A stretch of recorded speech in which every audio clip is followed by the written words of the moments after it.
वन्दे देवोमापतिं सुरगुरुं वन्दे जगत्कारणं वन्दे पन्नगभूषणं मृगधरं वन्दे पशूनां पतिं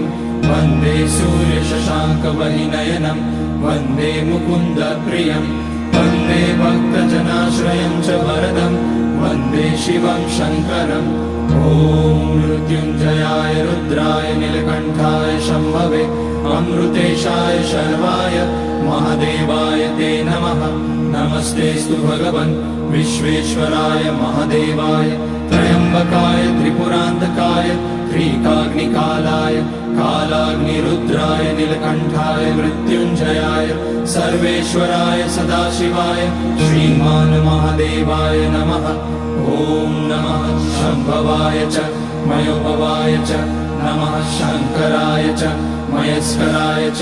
नमः शिवाय च शिवतराय च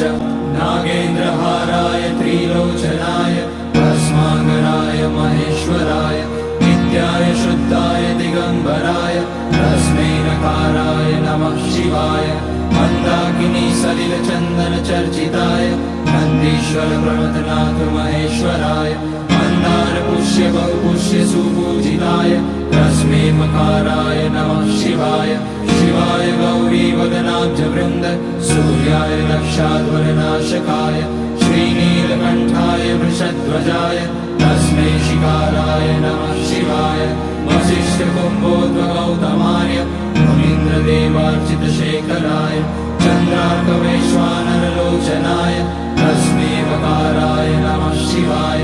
यज्ञस्वरूपाय जटाधराय पिनाकहस्ताय सनातनाय दिव्याय देवाय दिगम्बराय तस्मै यकाराय नमः शिवाय पञ्चाक्षरमिदं पुण्यं यः पठेत शिवसन्निधौ शिवलोकमवाप्नोति शिवेन सह मोदते।